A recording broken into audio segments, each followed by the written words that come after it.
Hi students, today आज की class में आपको बताया जाएगा सेंटेंसेस के काइंड्स ऑफ सेंटेंस आपको पढ़ना था। तो आप देखेंगे कि जो सेंटेंसेस में हमने पिछले वीडियोस में पढ़ा है, पार्ट्स ऑफ सेंटेंसेस, जिसमें सब्जेक्ट और प्रेडिकेट को भी अच्छी तरह से डिफाइन किया गया था और आशा है कि आप लोग अच्छे से समझ गए होंगे और एक्सरसाइज में आपको प्रॉब्लम नहीं आती होगी। इस तरह से आगे हम लोग काइंड्स ऑफ सेंटेंसेस भी पढ़ेंगे, जिससे कि हम पहचानेंगे कि कौन सा वाक्य, कौन सा सेंटेंस किस प्रकार का है, किस सेंस से वो सेंटेंस क्या काम कर रहा है। तो काइंड्स ऑफ सेंटेंस में शुरू करने से पहले 2 मिनट बच्चों, आप लोग ये जो पढ़ रहे हैं जीरो लेवल से आप लोग का स्टार्ट किया गया। स्टार्टिंग से इंग्लिश पढ़ना है और आपको एक लेवल तक जाना है, और वो लेवल तक जाने के लिए आपको लगातार रेगुलर वीडियोस को देखते रहना होगा, वॉच करते रहना होगा और उसको कंटिन्यू रखना होगा। वीडियोस को देखते रहें, अच्छी तरह से समझें। यदि कहीं भी कोई भी प्रॉब्लम होती है, कोई भी पॉइंट आपको समझ में नहीं आ रही है, या स्पेशली किसी भी बुक से, कोई भी इंग्लिश ग्रामर का बुक हो और कोई एक्सरसाइज जो चैप्टर आप पढ़ चुके हैं और उसमें एक्सरसाइज में बनाने में दिक्कत आ रही है, तो जो एक्सरसाइज में आपको प्रॉब्लम है, जिस क्वेश्चन में प्रॉब्लम है, उस क्वेश्चन को आप व्हाट्सएप के जरिए या हमें यूट्यूब पर कमेंट्स करके पूछ सकते हैं। पूछने में कोई हेजिटेशन नहीं होनी चाहिए। आप लोग पूछेंगे तभी आगे सीखेंगे। पूछना सीखें, आपको सीखने से कोई नहीं रोक सकता है। आप सीखेंगे, 100% सीखेंगे। तो वीडियोस को रेगुलर पाने के लिए, रेगुलर यूट्यूब पर बने रहने के लिए, जो विद्यार्थी अभी तक सब्सक्राइब नहीं किए हैं वो चैनल को सब्सक्राइब कर लेंगे और अगले वीडियोस के नोटिफिकेशन को प्राप्त करने के लिए सब्सक्राइब करके बेल आइकन को जरूर क्लिक करेंगे और ज्यादा से ज्यादा वीडियोस पर बने रहें, यही मैं आशा करता हूं। और आपका जो इंग्लिश है उसको जड़ से स्ट्रांग करना, ये मेरा वादा है।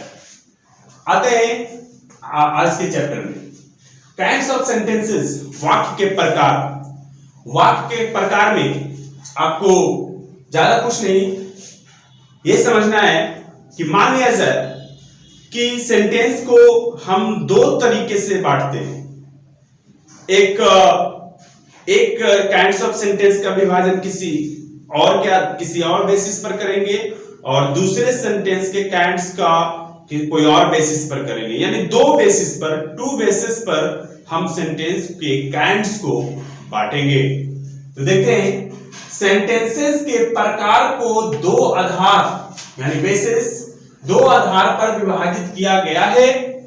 यानी सेंटेंस को 2 आधार पर हम विभाजित कर सकते हो। कौन कौन सा बेस है जिसके द्वारा हम सेंटेंस को अलग अलग विभाजित करते हैं? पहला आपको यहां डिनोट किया जा रहा है, on the basis of sense और मीनिंग। आप यहां देख सकते हैं, on the basis of sense और मीनिंग, यानी आप कह सकते हैं भाव या अर्थ।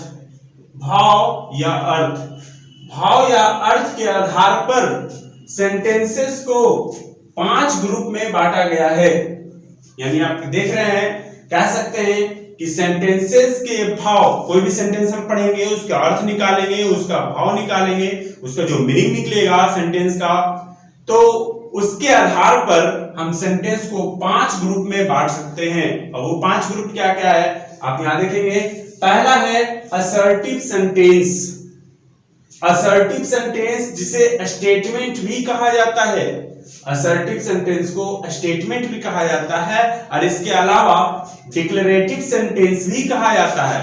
असर्टिव सेंटेंस एक ऐसा सेंटेंस है जो जनरली आपको असर्टिव सेंटेंस ज्यादातर मोस्टली यूज्ड होने वाला सेंटेंस है। असर्टिव सेंटेंस जो कोई भी कंपोजिशंस होते हैं कोई भी कंपोजिशंस होते हैं, एसेज होते हैं, स्टोरीज होते हैं, वे सारे की रचना, अधिकांश स्टेटमेंट जो होता है, वे सारे स्टेटमेंट, अधिकांश स्टेटमेंट असर्टिव सेंटेंस से बिलोंग करते हैं। क्योंकि असर्टिव सेंटेंस में हम दो तरह की चीज पाते हैं कि असर्टिव में या तो किसी चीज का अफर्मेशन होगा या निगेशन होगा। तो अफर्मेशन, निगेशन, स्वीकारात्मक और नकारात्मक, इसके बारे में हम आगे चर्चा करेंगे। असर्टिव सेंटेंस के बारे में भी आगे बताया जाएगा। सेकेंड में आएंगे असर्टिव सेंटेंस। डिक्लेरेटिव सेंटेंस का अर्थ जो है वो अर्थ हो जा रहा है कथनात्मक वाक्य। अब यहाँ आप देखेंगे नंबर सेकेंड में इंट्रोगेटिव सेंटेंस। इंट्रोगेटिव का मतलब तो आप समझ ही गए होंगे, इंट्रोगेटिव का मतलब होता है प्रश्नवाचक, प्रश्न। इंट्रोगेटिव सेंटेंस को हम क्वेश्चन सेंटेंस भी कहते हैं, और क्वेश्चन सेंटेंस का मतलब हो गया प्रश्न सूचक वाक्य। फिर आप देखेंगे इंपेरेटिव सेंटेंस। इंपेरेटिव सेंटेंस की चर्चा हम पहले भी किए थे, इंपेरेटिव सेंटेंस के बारे में बताए थे, कमांड मिलता है, ऑर्डर मिलता है, रिक्वेस्ट मिलता है। तो इस तरह से इंपेरेटिव सेंटेंस को आप यहां लिख सकते हैं, और इसे कमांड सेंटेंस भी कहा जाता है। इंपेरेटिव सेंटेंस को कमांड सेंटेंस, यानी हम कह सकते हैं यहाँ कि आदेश सूचक वाक्य। चर्चा करेंगे। फिर फोर्थ में आप देखेंगे ऑप्टेटिव सेंटेंस। ऑप्टेटिव सेंटेंस कहीं कि आपको ऐसा मिलेगा, कमांड सेंटेंस जो है, कमांड सेंटेंस और इंपेरेटिव सेंटेंस को और ऑप्टेटिव सेंटेंस, ये जो आपको दिख रहा है, इसको कंबाइन कर देता है और चार काइंड्स का बनाता है। यहाँ डिक्लेयर कर दे रहे हैं कि अलग करके ऑप्टेटिव सेंटेंस होता है, और जिसका मतलब होता है इच्छा या कामना सूचक वाक्य। हम किसी को वरदान देते हैं, ब्लेस करते हैं, या किसी को शाप देते हैं यानी कर्स करते हैं, है ना, या हम भगवान से प्रे करते हैं, गॉड से प्रे करते हैं, यानी प्रे करना,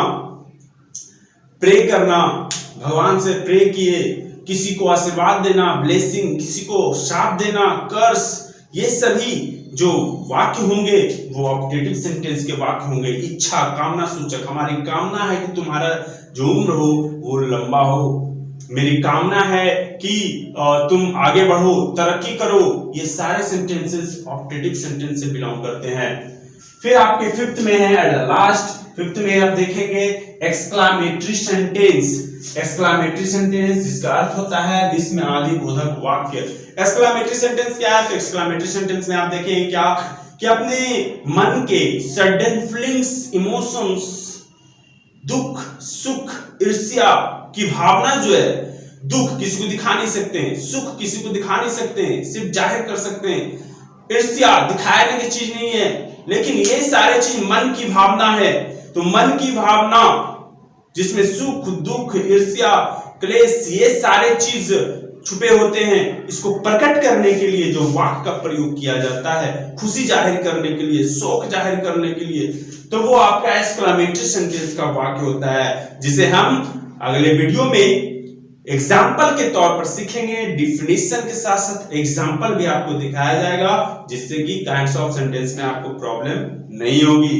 इसलिए लगे रहें, आगे देखिएगा। एक्सक्लामेटरी सेंटेंस विस्मयादि बोधक, आपने देखा कि on the basis of sense और मीनिंग और सेंस के अनुसार हम इसे 5 भागों में बांटे और 5 काइंड्स ऑफ सेंटेंस आपके सामने हैं। अब सेकेंड आधार जो दूसरा बेस है, वो दूसरा बेस यहां देखेंगे। सेकेंड में on the basis of form, वाक्य की संरचना होती है। आपको हम कितना बार बताए हैं, सेंटेंस पढ़ाया है, तो वाक्य की जो संरचना होती है, उसकी जो बनावट होती है, वो जो रूप होती है उनके, फॉर्म एंड स्ट्रक्चर, उसकी जो रूप है, उसका जो बनावट है, उसके आधार पर भी सेंटेंस को हम बांटते हैं। क्योंकि हम आपको बताया है सेंटेंस का जो मेन रूप है, सेंटेंस का जो कॉमन स्ट्रक्चर है, आपको बताए थे subject plus verb plus other word.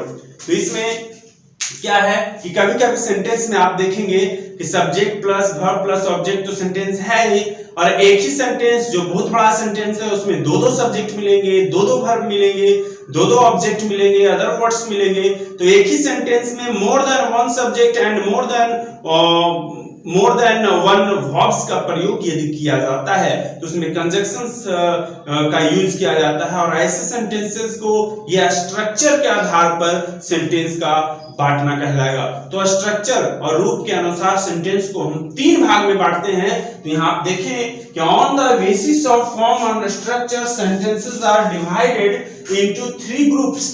3 भाग में बांटते हैं, उसके स्ट्रक्चर्स अलग अलग होते हैं, इसलिए उन स्ट्रक्चर्स को फॉलो करते हुए 3 ग्रुप में बांटा गया। एक है उसमें पहला आप देखेंगे सिंपल सेंटेंस, जिसे सरल वाक्य कहते हैं, जिसमें एक ही सब्जेक्ट और एक ही वर्ब होगा, आपको आगे बताया जाएगा। सिंपल सेंटेंस, सरल वाक्य। सेकंड में है कॉम्प्लेक्स सेंटेंस, मिश्रित वाक्य। किसी में आप कह सकते हैं कि सिंपल सेंटेंस को मिश्रित वाक्य कहते हैं। इसमें भी बताया जाएगा कि इसमें भी कैसे सब्जेक्ट होता है और कैसे वर्ब मोर देन वन होता है। इसमें आप फिर आगे देखेंगे थर्ड में कंपाउंड सेंटेंस, संयुक्त वाक्य। कंपाउंड मींस जोड़ना, 2 अलग अलग सेंटेंस को एक साथ जोड़ना, वो कंपाउंड कहलाता है। कंपाउंड सेंटेंस यानी संयुक्त वाक्य। ये आपके 3 तरह के सेंटेंसेस होंगे जो कि फॉर्म और स्ट्रक्चर के अनुसार बांटे गए हैं। एक आपको कहीं भी कहीं मिलेगा, नोट में यहाँ लिखे हैं मिक्सचर सेंटेंस। मिक्सचर सेंटेंस बनता कैसे? कॉम्प्लेक्स और कंपाउंड, ये दोनों सेंटेंस मिल जाते हैं तो कॉम्प्लेक्स और कंपाउंड सेंटेंस जो मिलकर बनता है उसे हम मिक्सचर सेंटेंस कहते हैं। तो ये भी एक तरह का मिश्रित सेंटेंस ही, मिश्रित वाक्य ही कहलाएगा। तो आपने देखा कि जो काइंड्स ऑफ सेंटेंस हम जब बांटे हैं, वे काइंड्स ऑफ सेंटेंस 2 आधार पर बांटा गया, 2 तरह से बांटा गया। काइंड्स ऑफ सेंटेंसेस को हम कैसे बांटे? अर्थ और मीनिंग, यानी क्या कह सकते हैं, सेंस और मीनिंग के आधार पर 5 भाग में बांटे। और सेकंड आधार क्या था कि उसके स्ट्रक्चर और फॉर्म के अनुसार उसे 3 भाग में बांटा गया। ये था आपका काइंड्स ऑफ सेंटेंस का वर्णन। अब हम पार्टिकुलरली असर्टिव सेंटेंस का बारे में जानेंगे। Interrogative sentence, imperative sentence, optative sentence, exclamatory sentence, 1 by 1 सबके बारे में जानेंगे। चैप्टर थोड़ा लंबा होगा, टेंशन नहीं लेना है, जस्ट कैरी ऑन। और यहाँ आप देख सकते हैं असर्टिव सेंटेंस जब आगे बताया जाएगा तो आपको हम बताएंगे कि असर्टिव सेंटेंस में 2 प्रकार के असर्टिव सेंटेंस में इंक्लूडेड होंगे। असर्टिव सेंटेंस में भी 2 आपको बताया था अफर्मेशन और नेगेशन के लिए। अफर्मेटिव और नेगेटिव सेंटेंस असर्टिव सेंटेंस के ही रूप हैं। 2 रूप बताया जाएगा। इंट्रोगेटिव सेंटेंस में भी आपको 2 तरह के क्वेश्चन पढ़ाया जाएगा। इंट्रोगेटिव सेंटेंस में भी 2 तरह के सेंटेंस हम बताएंगे, यस और नो क्वेश्चंस, और एक बताएंगे WH क्वेश्चंस। फिर देखेंगे इंपरेटिव सेंटेंस। इंपरेटिव सेंटेंस में भी आपको बताएंगे कि कैसे इंपरेटिव सेंटेंस को अलग अलग तरह से हम पहचान सकते हैं। इंपरेटिव में भी कुछ अलग अलग तरह के सेंटेंस होते हैं। ऑप्टेटिव सेंटेंस और उसी तरह एक्सक्लेमेटरी सेंटेंस। एक्सक्लेमेटरी सेंटेंस में आपको बताएंगे कि एक सेंटेंस ही एक्सक्लेमेटरी होता है और एक्सक्लेमेटरी वर्ड भी होता है। एक्सक्लेमेटरी वर्ड्स भी होते हैं और सेंटेंस भी। एक्सक्लेमेटरी वर्ड्स कौन कौन है और एक्सक्लेमेटरी सेंटेंस कैसे बनता है, ये सारा बताया जाएगा। फिर आपको ये भी बताएंगे कि एक्सक्लेमेटरी से असर्टिव में बदले सेंटेंस को, एक्सक्लेमेटरी से असर्टिव में बदलना या असर्टिव से एक्सक्लेमेटरी में बदलना, असर्टिव में अफर्मेटिव टू नेगेटिव में बदलना, अफर्मेटिव टू इंटरोगेटिव में बदलना। इस तरह से इंपरेटिव में भी आपको बताएंगे इंपरेटिव के नेगेटिव में कैसे बदला जाता है। तो आप फॉर्मेशन जानेंगे। फॉर्मेशन ऑफ सेंटेंसेस में आप सीखेंगे affirmative to negative, negative to interrogative या असर्टिव या अफर्मेटिव टू इंटरोगेटिव, या फिर देखेंगे असर्टिव टू एक्सक्लेमेटरी या exclamatory to in reverse assertive. इस तरह से फॉर्मेशन भी आपको हम सिखाएंगे। तो फिर आगे चलेंगे, तो वीडियो को देखते रहिए और आगे पढ़ें। और जो आपके पास जो भी बुक्स उपलब्ध है, कोई भी एक्सरसाइज आप उठाएं और जो चैप्टर पढ़ चुके हैं उसे बनाएं उस एक्सरसाइज को।